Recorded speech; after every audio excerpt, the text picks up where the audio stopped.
Hey guys, welcome back to my channel. I'm Dia, and as from the title, this video is going to be everything that you need to know about Uzbekistan and your travel to Uzbekistan. So this is going to be a comprehensive video when I'm gonna talk about like the flights, hotels, SIM, what will be your itinerary, what will be the budget of your trip, and everything that you need to know. Because right now Uzbekistan is like a very hot topic and a hot country right now, like literally also because it's quite hot in Uzbekistan, but anyway, it's a very beautiful country, and I have visited Uzbekistan just this April. I've already started doing my Uzbekistan vlogs. You can find the whole playlist of Uzbekistan on my description box below, and also do subscribe to my channel. I've done a similar video on Georgia and Azerbaijan, their vlogs, budget, everything is already on my channel. I will leave those links also in the description box. You can check it out. Don't forget to subscribe to my channel. This channel is all about travel video, and you have my Instagram as well with the same name, Wander with Dia. Go and follow me there, and let's start. First thing that you need is a visa, and the great thing about this is that for Uzbekistan, for us Indians, we have an option for e-visa, and I got my visa within 2 working days. Mostly within like maximum like 4 or 5 working days you will get your visa, and the visa fee is 20 USD, which is somewhere around like 1700 Indian rupees. And you don't need any flight bookings, any hotel bookings to apply the visa. All you need is your photo and your passport first page. I've already done a video where I have shared the screen and shown you how to apply for your visa. I will leave the link down below. You can check that video when you're applying for your visa. I think that will be helpful. Next is flights. So there are actually 2 airlines which fly directly from India to Tashkent in Uzbekistan. One is Indigo and one is Uzbekistan Airways. So Uzbekistan Airways is like their own airline, and you can book accordingly. I have seen, so what I've seen is that the Uzbekistan Airlines are like a few thousand rupees less than Indigo. So I went via Indigo, and it takes like within 3 hours, like 2 hours 45 minutes is take from Delhi to Tashkent for us to reach there, and it's a very short flight. Like I was checking the prices for next month in like June, like 2nd week. So the Uzbekistan Airlines were around 27,000 and Indigo was around 32,000 rupees. So the average flight, like the return flight from Delhi to Tashkent, should be within like 30,000 in average. You will get your ticket, like both returns. So I think that's a very good deal. Next is like your homestay or hotel. So I have booked everything from booking.com, but also you can book via Make My Trip, Agoda. There are multiple websites from which you can book, and all the bookings that I have done, like the payment was done directly at the property. There was no option to pay beforehand, and it was also free cancellation, so that was a good thing. And I will leave the hotels that I have stayed down below. And also one more thing is that in Tashkent I have stayed in hotels, but in Bukhara, Samarkand and Khiva, I have actually stayed in homestays.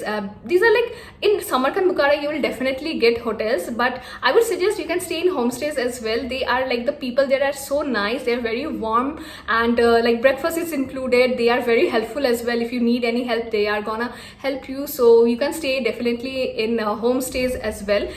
You can check the link that I have mentioned, and also whenever you are booking anywhere, do check out the recent review of any of the hotels or homestay that you are staying. And also one more thing that I wanted to mention is in all of the places, especially in Tashkent, they actually charge you a few extra dollars for something as like tourist tax. Like it again, like the tax actually depends on each place. Like for example, the Tashkent I was staying, I think they charged like 5 USD for 3 people, and for 1 day. Bukhara, I think they like we paid like $3 or $4 for 2 days, and I think in Khiva and Samarkand it was already included in the price. But keep in mind that in some of the places they might ask you that separate extra charge, which is like very nominal, maybe like 300-400 rupees might be for that slip, like the tax. Also whenever you are giving, do ask for the registration slip. We weren't checked of that registration slip, but they like somewhere they might ask you like somewhere that for the registration slip. So make sure whenever you are paying that tax, the hotel will give you a slip, and keep that with you. Is travel insurance. So travel insurance is not mandatory when you are applying for visa or even like when you're going there, but I always recommend to get a travel insurance because it hardly cost a few hundred rupees. So the one that I got is from policybazaar.com. There are like multiple options from which according to you can choose. The one that I chose was for 800 rupees and it had a coverage of 100,000 USD. So yes, do get a travel insurance. Next is currency. So the currency there actually is very cheap. So 1 INR is equal to 151 som. But you have to keep in mind that the money there are like for example, if you are taking a cab, it will be 10,000 som. Som is the currency for Uzbek. So it doesn't mean that it is like 10,000 in their currency, but their currency actually value is very less. So that's why it's like 20,000, 30,000 som, like that you have to pay for your cabs and such. Also like about the money, there are two options. One is that you can take USD with you, like before leaving from India you can get your INR converted to USD. You can take that cash with you in Tashkent, and in the airport itself there is a currency exchange place. You can exchange from currency, like beside just the baggage belt, in opposite to that there is that currency exchange place. And one thing what I have noticed is that the currency exchange rate is the same in city as well as in airport, which doesn't happen in any country. Generally in airport it is like the currency exchange rate is not good, but here it's the same. So I would suggest that you can exchange a few $100 just directly in the airport and just take the cash with you. And another option is that your ATM, you can take your forex card, which will like basically the charge will be a little bit less, or you can use your normal debit card. I have used, I don't remember, it's a Visa or MasterCard, I will leave in the screen. So the one so I've used actually three cards, like Axis Bank debit card, SBI, and I think HDFC. So all of them actually worked pretty well. And ATM, like in Tashkent you will get ATM everywhere, like it's the capital city. And Samarkand also there are ATMs everywhere. There's also in Bukhara. Khiva, I have seen I think only 1 or 2 ATM, just like when you enter the Ichan Khala, just beside the ticket counter there was an ATM as well. So yes, ATMs are everywhere, you don't need to worry about that. And I'm not sure that they take debit card or not. Like it's a cash heavy country, so it's better to take out cash and pay via cash there. Is SIM. So SIM is very cheap there. I would suggest get it from the airport itself. There is a counter for Ucell. So that is a SIM that I got, and it had 4G coverage all over Uzbekistan. I think only when I was traveling via train in some of the places it was not there, but overall in all of the cities you will get 4G connectivity, and it had pretty good speed, by the way. The one that I took was I think for 80 GB, which is for 460 rupees, but I think 44 GB is enough. So for 44 GB it had unlimited local calls as well. The price for the SIM is 400 rupees. So 400 rupees for a SIM is pretty cheap. Is language. There is like a pretty huge language barrier. Just let me tell you beforehand, like in Tashkent, it's a like, since it's a capital, you can find people who speak English, and also like if there are like young people, so they mostly can at least converse in English. But in lot of shops in Bukhara or Samarkand or Khiva, most of them don't speak English, so it's a little bit tough. But in like restaurants or like cafes, at least there will be one server who speaks English, so generally they take your order. Even like in hotels, there will be like one receptionist who will speak in English, so we didn't have any problem. The main problem not a problem, like the main thing that you can face is that during in small shops, if you want to buy something, so they might not speak English. So the language there is Uzbek and Russian. So Russian also, it's like very prevalent, everyone knows Russian, and the other language is Uzbek. What they do is that they quote that, like they write down the price in their calculator or their phone, and they will show you that, see, this is like the price 30,000, and if you want to bargain, you can just change that number and show that, okay, I want to gift like 10,000 for this, and buy that. You can bargain. And also one thing I've noticed is that the Uzbek language has very there are a lot of words in Uzbek language which is like the same as we speak in like Hindi. So if someone is there who doesn't speak English at all, I would suggest talk to them in Hindi, because there might be a few words that they can understand. Is food. So food there again, it's a very like I would say very affordable place. And the main thing, like if you're vegetarian, don't worry, you are not gonna starve. There are vegetarian options on the menu as well. Vegetarian menu doesn't have a lot of options, but you will get option. Like for example, there is something called samsa, which is like a patties that we eat. So there is like obviously you will get like a chicken or a meat beef patties, but there is also a potato one as well. So there is like a manti, which is like a momo, you will get that and veg. There is also option for salads, you will get option for veg salad. So if you're vegetarian, you will get option. So though it is a meat heavy country, and if you are non-vegetarian, chicken is readily available.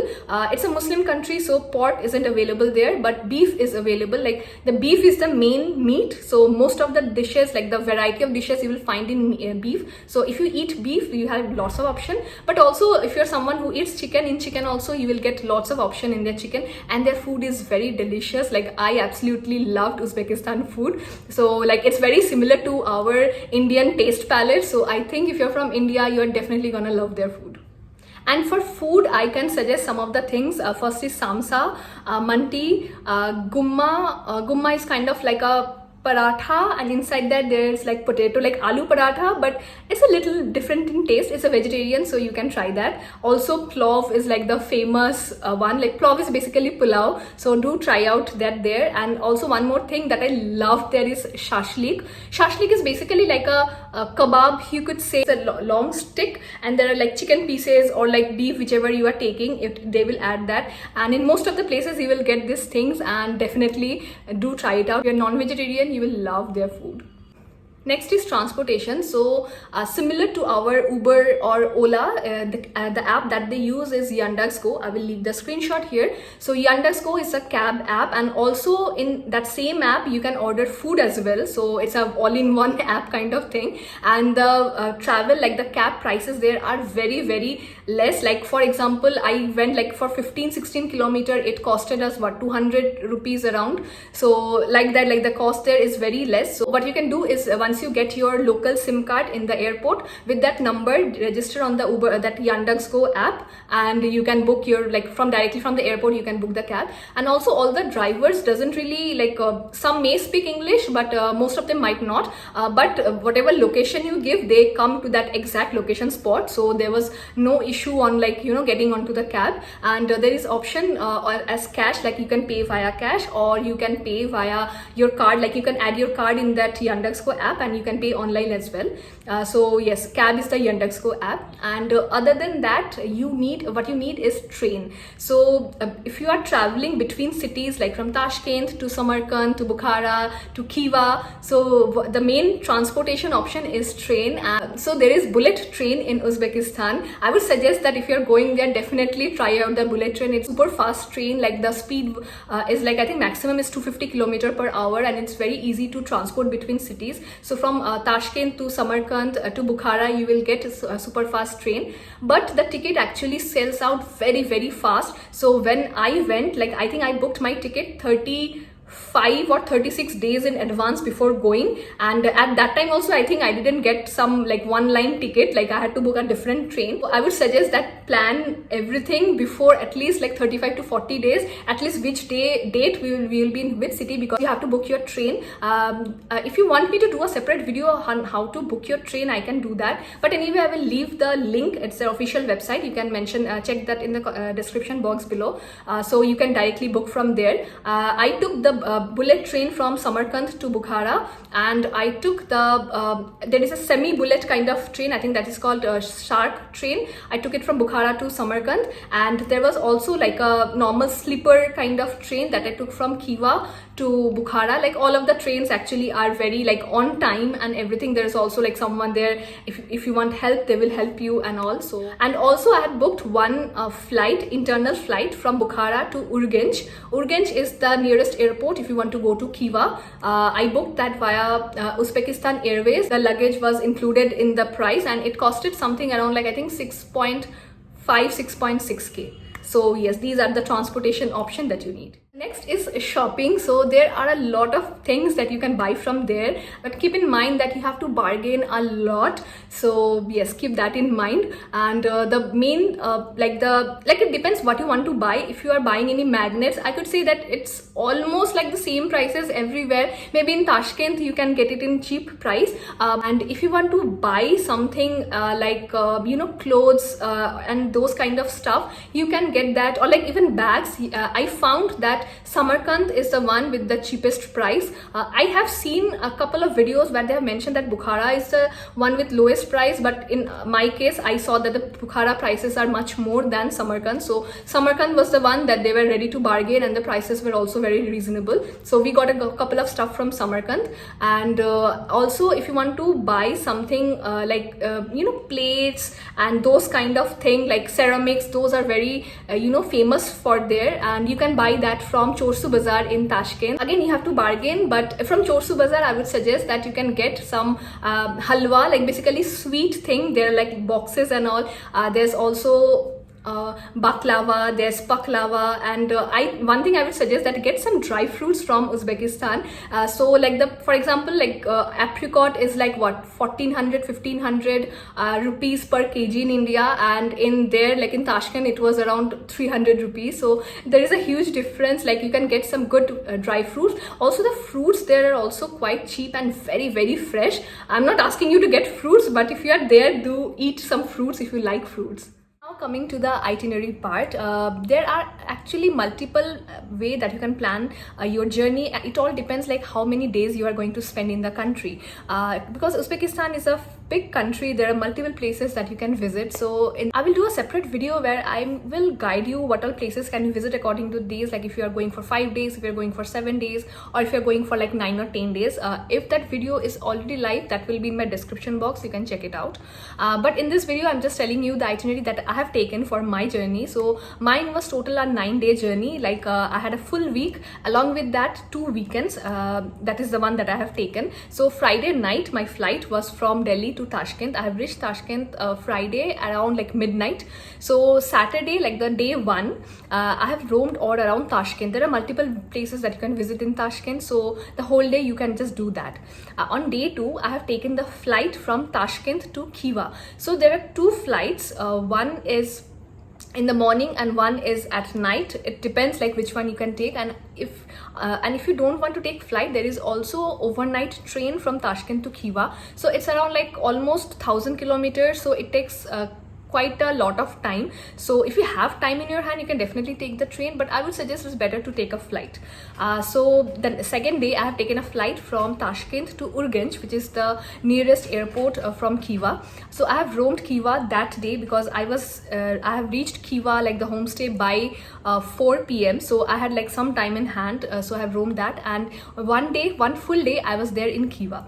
So Khiva is like 1.5 day. So next day I traveled from Khiva to Bukhara. So I actually got the only train which starts at 11 a.m. and it reached Bukhara at 6 p.m. So whole day was kind of wasted on the train journey. But if you get any other train, you can definitely get that. But in my case, it was the only train that was available.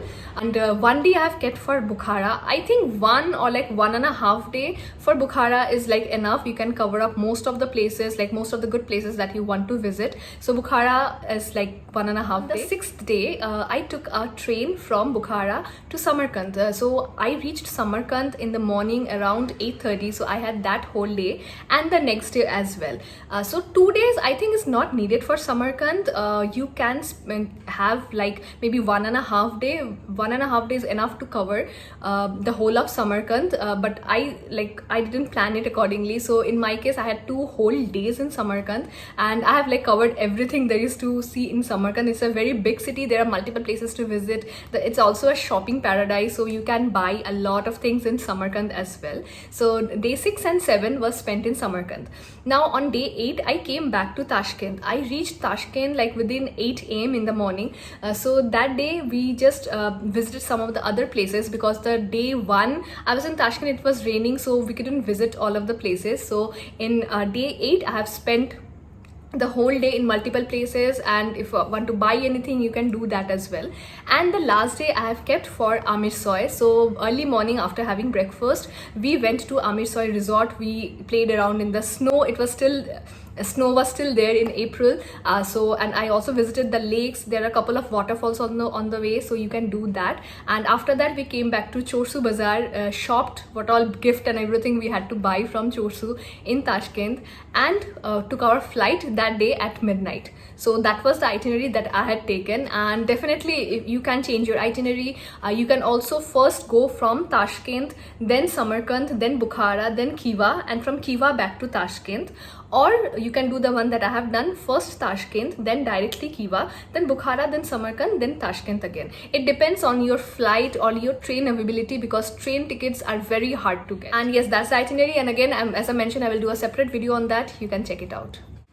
Now for the tour packages, I don't think you need any day tour or any travel agent or any tour packages for Uzbekistan, because it's fairly simple place.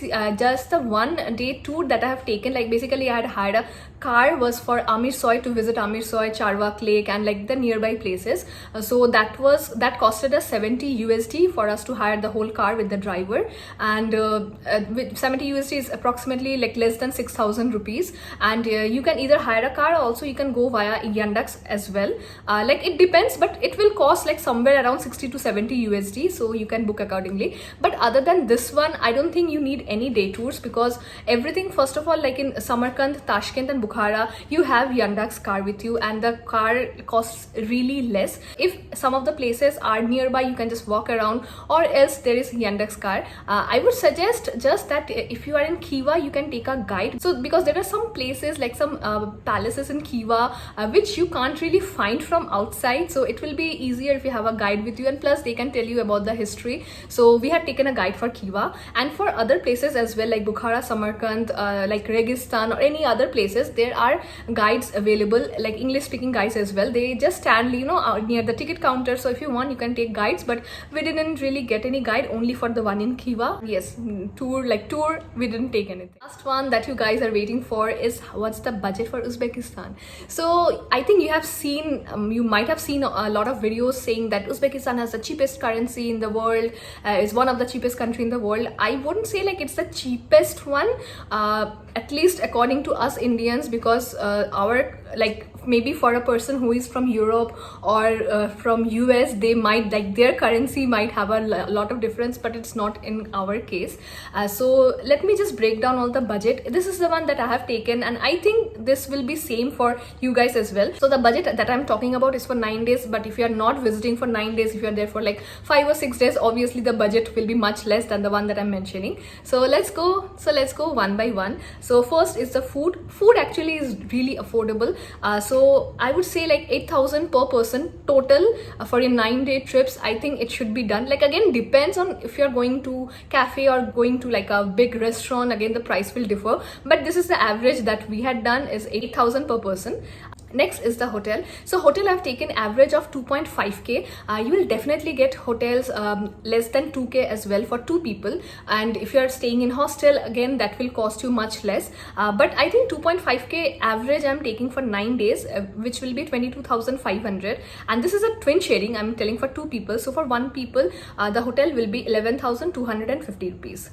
And next is the flight. So flight, like Uzbek Airlines are a few thousand less, the Indigo are maybe a few thousand, like 2-3,000 more, but in average you will get your whole return flight from Delhi to Tashkent within 30,000.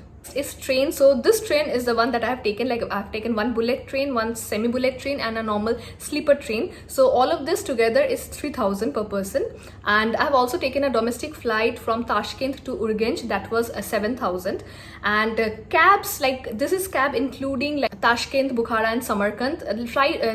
The cabs also are pretty affordable. Like I mentioned, like 15-16 kilometers, like 200 rupees, like that. So cab isn't gonna cost you much, but it's like 5,000 for 2 people. Again, I'm just dividing it by 2. It's like 2,500 per person.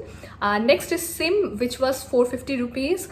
Insurance is 800 rupees. Next is the Amirsoy one, that the card that we hired, which costed us 5,800 rupees, and divided by 2 is like 2,900. So entrance is something that is gonna cost cost a little bit because there are multiple mausoleums like Ichan Khala, multiple places that you have to buy entrance tickets. So the entrance tickets overall, like I have calculated, it should be around 5,000 per person. And this entrance is like including Khiva, Bukhara, Samarkand and Tashkent, and also Amirsar resort.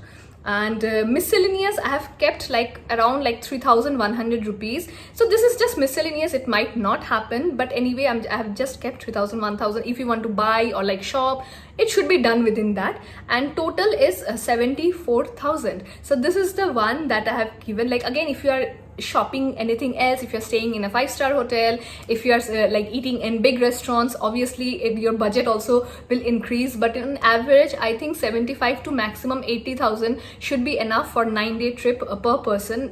In our case also it costed us 80,000 for per person, including everything. And we actually went 3 people, like I went with my mom and my brother, so each of us costed us 80,000 rupees. But like as I mentioned, like 75 to 80,000 should be a pretty good budget if you are traveling there for 9 days. And yes, that's it for this video, guys. If you have any question regarding Uzbekistan, definitely leave in the comment below, and you can also message me on my Instagram if you want to know anything else, and do follow me on my Instagram as well, and subscribe to this channel. So I have already started posting my Uzbekistan vlogs. I think maybe 3 or 4 videos are already up, and the rest will be up pretty soon. The playlist for Uzbekistan will be in my description box below, and also Georgia, Azerbaijan also I have done similar video and also vlogs. Do check it out. And also let me know in the comment if you want me to do any other informative video or any other topic regarding Uzbekistan. I can do a separate video as well. And yes, that's it for the video. Do subscribe. Bye guys, take care.